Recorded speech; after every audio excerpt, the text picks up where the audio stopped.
Fala, meu querido aluno, minha querida aluna, aqui é o professor José do canal Farmacologia Fácil. Eu fico muito grato em ter você em mais uma aula aqui do nosso canal.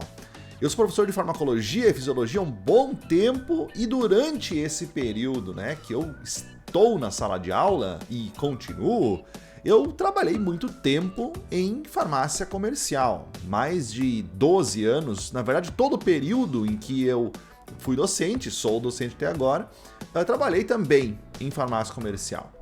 E eu lembro como se fosse ontem, o começo do meu trabalho, que foi o primeiro emprego que eu tive como farmacêutico responsável técnico de uma drogaria.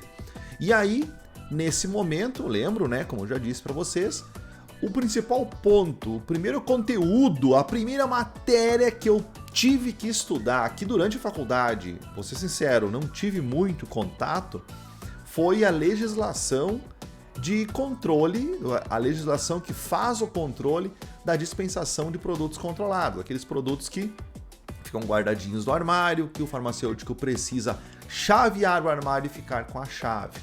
Ou seja, os medicamentos enquadrados nas listas da portaria 344 de 1998, que se você trabalha em farmácia sabe muito bem. Então a primeira coisa que eu fiz quando eu comecei a trabalhar em farmácia foi isso, peguei a legislação, li toda ela, não toda ela, porque tem coisas que são um pouco chatinhas da gente revisar, mas especialmente as regras de dispensação e organizei o armário de controlados. Além disso, então, comecei a estudar psicofarmacologia, que até hoje sou apaixonado, é o conteúdo da farmacologia que eu mais amo. E mais tarde, vendo que tem tanta mudança, uma legislação que muda muito, inclusive as formas de fiscalização, as formas de auditoria, as formas de autorização de produtos controlados muda a todo momento. Eu comecei a fazer um link com a própria farmacologia. Por que determinado medicamento não é enquadrado na lista que ele está registrado na portaria? Eu não conseguia entender isso. Um medicamento, o exemplo da aula de hoje, 2 medicamentos que são opioides e que eles não são prescritos na mesma receita que os demais opioides. Por que isso acontece? Pois bem, então algumas aulas que você vai ver aqui no nosso canal, nesse mês ou no mês que vem, falarão exatamente dessas dúvidas sobre produtos controlados. Então, se você é prescritor ou farmacêutico, ou seja, dispensador desses medicamentos, ou tem curiosidade em saber por que tem uma legislação que enquadra fármacos da mesma classe em listas diferentes e faz todo um controle diferente, não é só o controle na dispensação, mas também na importação, na exportação, no transporte, tudo vai mudar para essas exceções. Então fique no vídeo e assista todas as aulas aqui do nosso canal. O tema de hoje é tramadol e codeína. Será que eles são opioides? Bem, vamos ver, vamos conhecer sobre eles.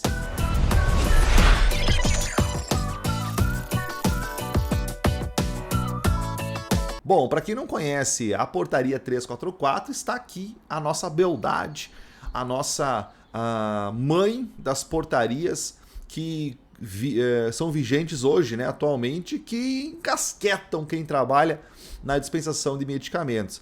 A portaria é dividida em vários capítulos, vejam só, o capítulo 1, capítulo 2, capítulo 3, 4, 5, 6, 7, 8, 9, 10 e 11. E cada um dos capítulos traz um contexto diferente do controle dos produtos controlados. Por exemplo, no capítulo 2 se fala da autorização. Quais autorizações você precisa para ter esses produtos e disponíveis para venda ou para o manejo de maneira geral.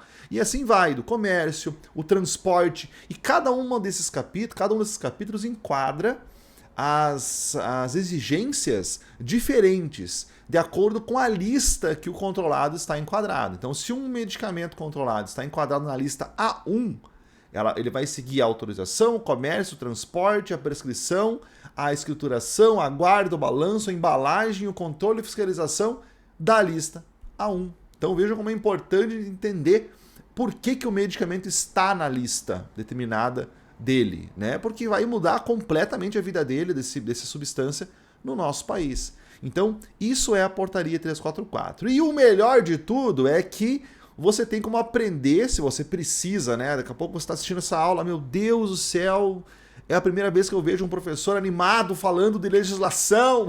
Imagina um professor animado falando de legislação e fazendo um link com a farmacologia. Aí perfeito, né? Pois bem, se você quer aprender tudo sobre cada um desses capítulos, fazer a relação com a farmaco, uma aula leve, tranquila e com suporte, né? Para tirar dúvidas, acesse o link aqui embaixo, né? Eu deixei 2 links embaixo do vídeo aqui, na verdade.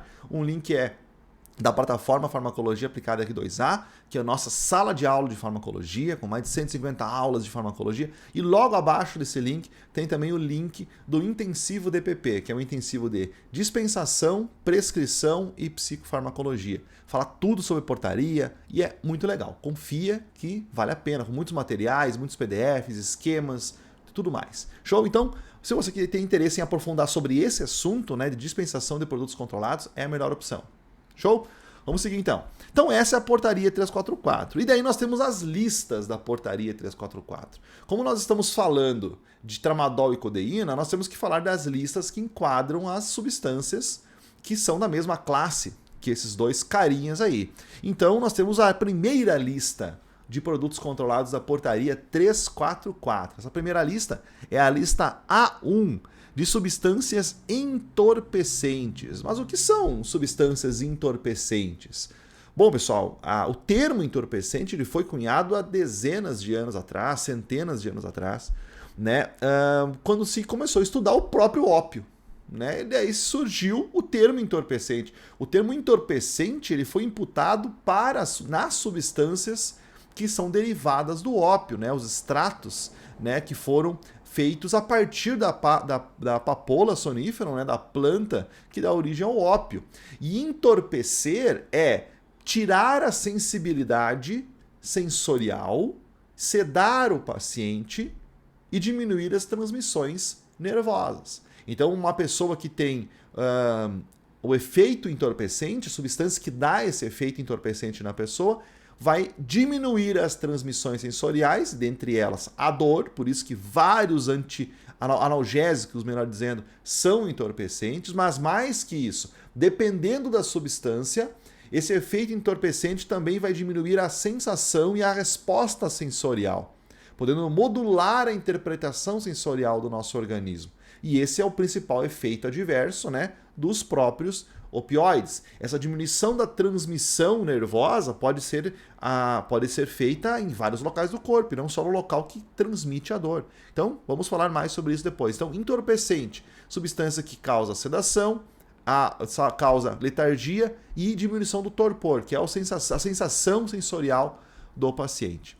Pois bem, e nós temos uma lista enorme, né? Uma lista de, vamos ver aqui, 94 substâncias. O último enquadrado nessa lista foi o Viminol. Vejam só, o Viminol, que era um produto de prescrição médica, recentemente foi colocado nessa lista, porque ele é um derivado opioide, só que não tinha tantos casos, né, de abuso da utilização do Viminol. Quando se começou a cair na boca do povo, né, que ele é um derivado opioide, o abuso da utilização pode sim causar dependência, e colocaram ele na lista A1 e agora tem que ser prescrito nas mesmas regras dos demais companheiros dele.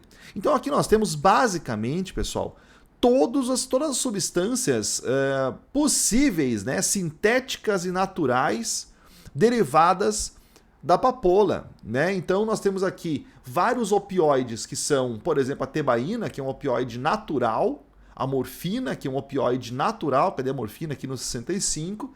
Ou seja, é possível extrair a morfina e a tebaína diretamente da papoula sonífera. Eles são opiáceos, né? São substâncias naturais, opioides naturais. E nós temos dezenas e dezenas aqui de opioides sintéticos, que na verdade muitas vezes não tem nem relação estrutural com a morfina e com a tebaína. Nenhuma relação. Por exemplo, o fentanil. O fentanil está aqui, vamos ver aqui em qual número. Fentanilo, ó, 42, uma das substâncias infelizmente, né, mais causadoras de dependência química no mundo e especialmente nos Estados Unidos, né?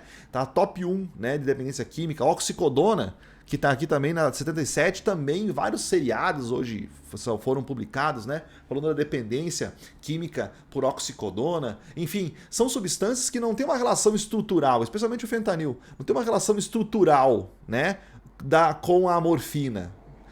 O fentanil ele tem uma estrutura diferente, mas ele tem propriedades opioides, que é ligar e atuar sobre receptores opioides. Então, quando se fala em opiáceos, nós falamos de substâncias que são opioides naturais, que você encontra a molécula lá quando você faz o extrato da papoula. E quando você tem um opioide sintético, né, ou opioide, por assim dizer, ele pode ter uma molécula diferente. O próprio vinhominol não tem nenhuma relação com a morfina, mas tem propriedades opioides, atua sobre receptores opioides e deve ter tantas propriedades terapêuticas quanto os efeitos adversos. E aí, quando a gente fala, então, nessa lista de 94 substâncias, são apenas algumas substâncias que a gente vê no dia a dia mesmo, né? Algumas pessoas trabalham em hospital, por exemplo, e vão ver vários anestésicos aqui, né? Vão ver, por exemplo, a sulfentanil, o remifentanil, o próprio fentanil, né? Vai ver hidromorfona, talvez, hidrocodona, talvez, né? Então, vai ver várias substâncias que são usadas no preparo anestésico do paciente. Então, são opioides extremamente potentes, com ação rápida, injetáveis, que são utilizados adjuvantes à anestesia, né? Então, é uma categoria. E do outro lado, nós vemos então substâncias vendidas em farmácia comercial. Um exemplo aqui, a metadona, comprimido, e morfina, comprimido. Inclusive tem também morfina injetável, mas pouquíssimas farmácias têm disponível para venda. Então, nós temos aqui os medicamentos que são usados em farmácia. E nós temos outros que você pode ver nessa lista, como a buprenorfina, que é um adesivo de opioide, né? É um opioide adesivo, que é vendido em farmácia e que não é vendido da mesma forma que a morfina. Então gera uma dúvida na cabeça. Nós temos, por exemplo, a oxicodona, que está nessa lista e também não é vendida na farmácia com as mesmas regras de dispensação que a morfina e que a metadona. E aí nós vamos então, depois que termina a lista, quando você lê a portaria, você sai da lista com essa dúvida. Bom, li toda a lista, sei todos os medicamentos, mas tem alguns aqui que não são enquadrados na prática, né, nessa lista. E daí você vai para os adendos.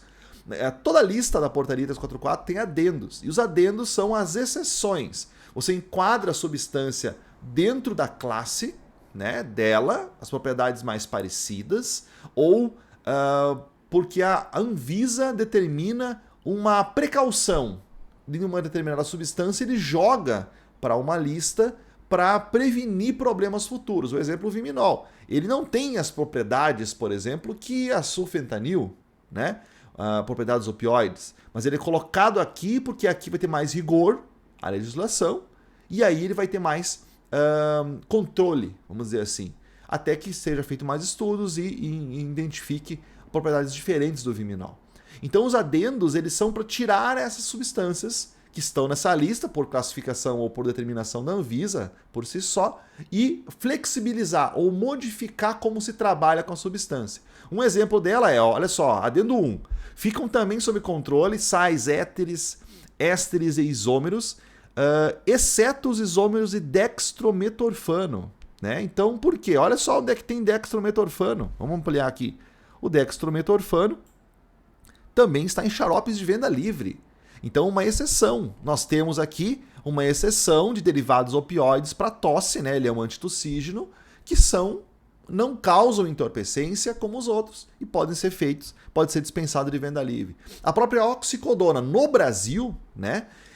Tem um adendo 5 da portaria que diz, olha só, preparação medicamentosa na forma farmacêutica de comprimidos de liberação controlada à base da oxicodona, contendo não mais que 40 mg dessa substância por unidade posológica, ou seja, por vez que é administrada, ficam sujeitas a controle de receita especial. Nós vamos ver já qual é o receituário dessas substâncias A1. E controle especial é uma receita de controle simples, né? Branco, com um talonário branco, com dados básicos ali que a legislação exige, mas que não tem todo o controle da notificação da receita amarela. E o laboratório, pessoal, nos estudos, né, do laboratório que fabrica a oxicodona, diz que essa é a justificativa, comprimido de liberação controlada, como a oxicodona é liberada aos poucos, numa dose baixa, não causa dependência. E o efeito entorpecente, né, que os outros companheiros dele, né, que os outros opioides causam.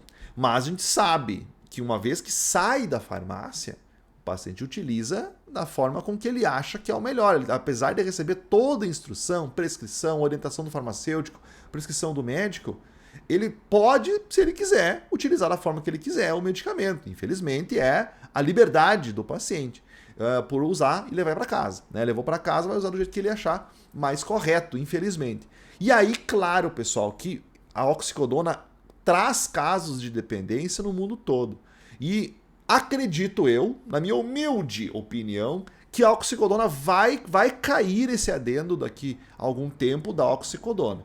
E ela vai passar a ser prescrita também na notificação amarela. Porque tem vários estudos que mostram a dependência por oxicodona e os efeitos deletérios, né? Por enquanto, a justificativa de ser de liberação controlada, comprimidos com uma dose baixa, ainda traz ela para o adendo e ela pode ser prescrita daí numa notificação de receita, de uma receita de controle especial simples. Né? Mesma coisa, uma justificativa semelhante à própria buprenorfina, né? Um outro derivado, mesmo laboratório inclusive, né? Que comercializa em maior proporção no Brasil.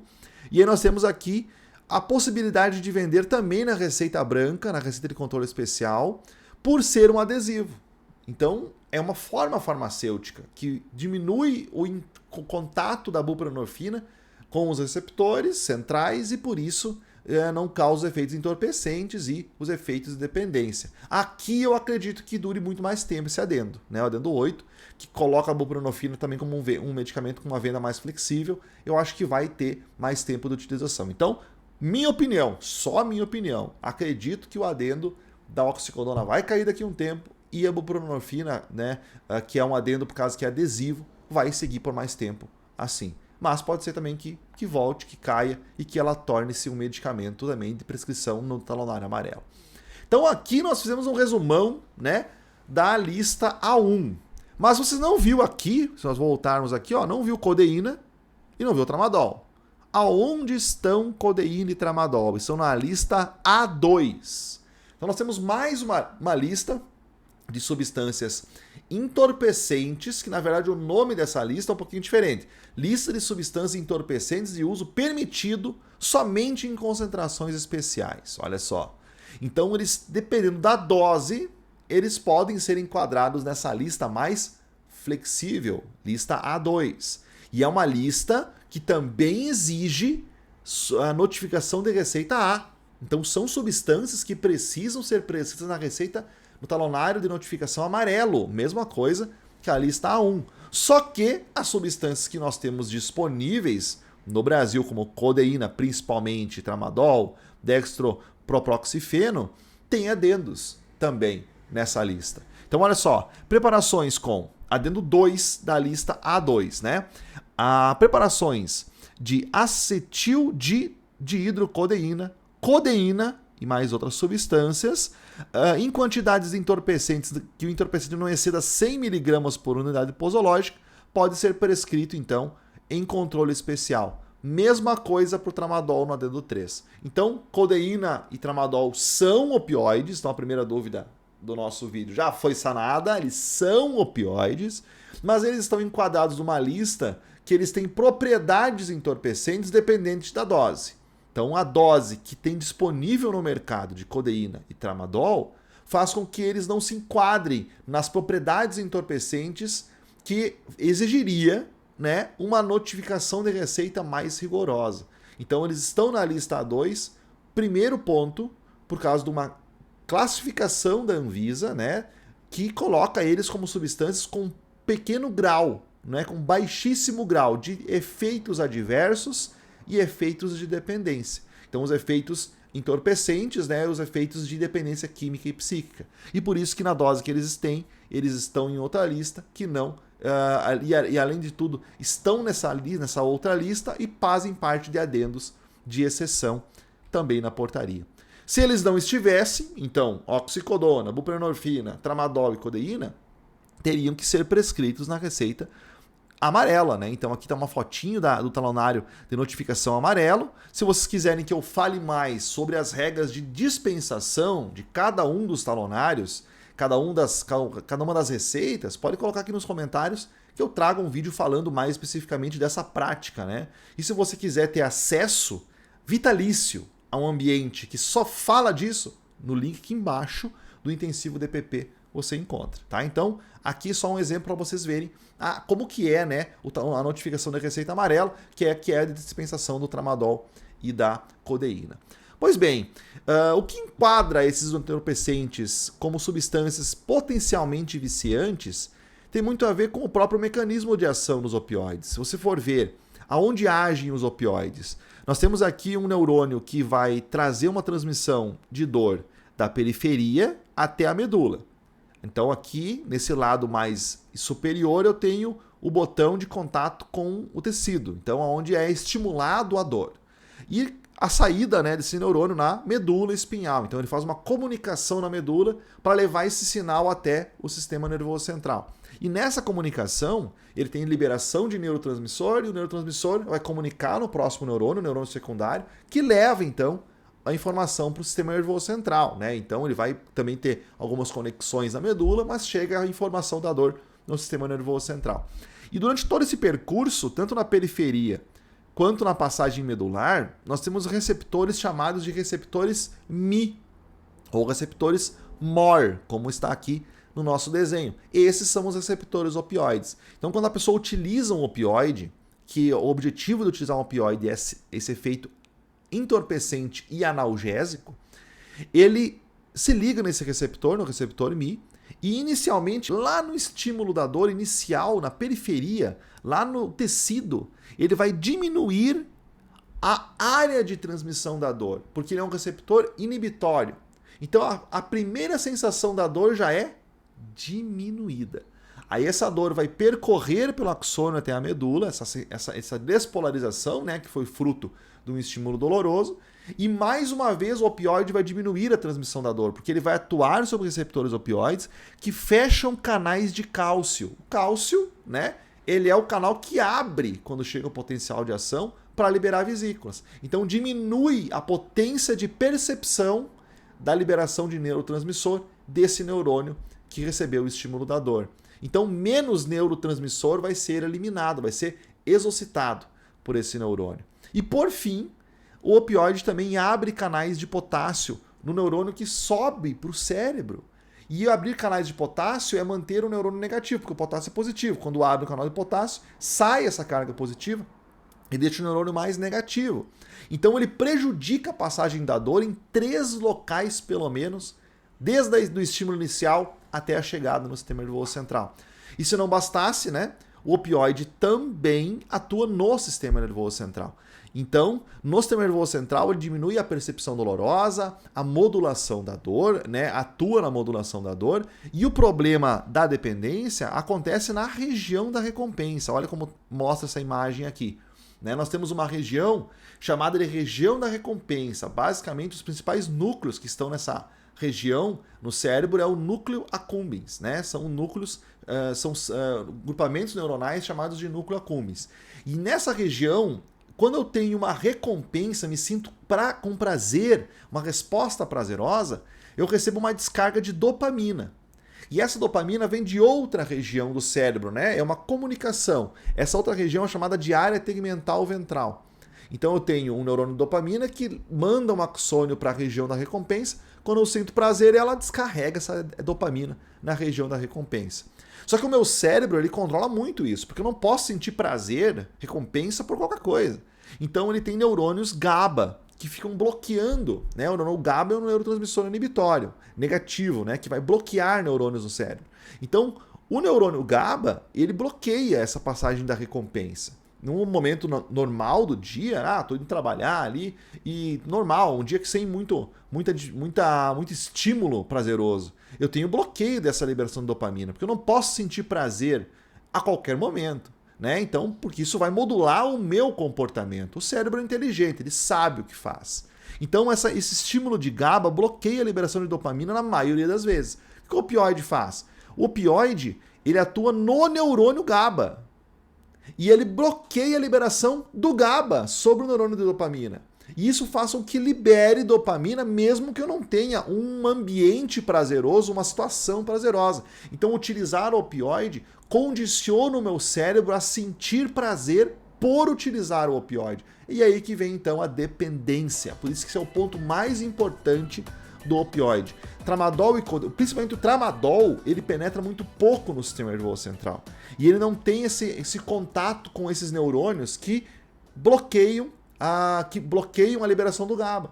Então ele causa menos dependência, assim como a codeína. A codeína é mais por causa da dose. E o tramadol é mais por causa da difusão para o sistema nervoso central. Então o primeiro ponto que diferencia eles é a questão da dependência química e psíquica. Show? Então, esse ponto é o ponto central quando se fala em opioides. Além disso, claro, os efeitos adversos. Todo opioide clássico causa náusea, vômito, depressão respiratória, sedação, potencial adição, constipação, retenção urinária. São efeitos adversos comuns por atuar no receptor MI. O receptor MI, ou MOR, ele está em todo o nosso organismo, não só no sistema nervoso central. Então ele está no estímulo do parasimpático, que controla o nosso trato geniturinário, e daí quando atua sobre esse receptor, bloqueia o estímulo de contração da bexiga, que causa retenção urinária. Ele vai atuar no nosso trato gastrointestinal, dificultando o peristaltismo, causando náusea e vômito. Então os opioides têm vários efeitos adversos. Quando a gente fala em depressão respiratória, dependência e sedação, nós falamos muito mais do sistema nervoso central. E desses opioides que estão enquadrados, que podem ser vendidos na venda livre, né? Sem venda livre não, na venda sob controle especial, receituário de controle especial, eles têm menos efeito central e mais efeito periférico. Então eles não são isentos da náusea, vômito, da constipação, da retenção urinária e têm efeitos adversos também. Só não tão evidentes quanto, né? Não tão centrais quanto os outros que são prescritos na notificação de receita amarela. Show? Então, justificado a nossa pergunta da aula. Show, pessoal? Então, muito obrigado por ter vocês aqui nessa aula. Espero que tenham gostado.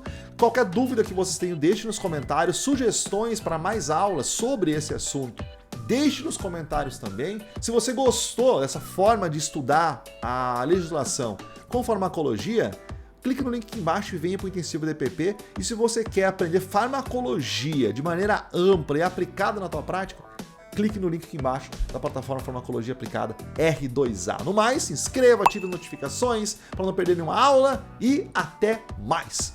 Beijo, tchau, tchau!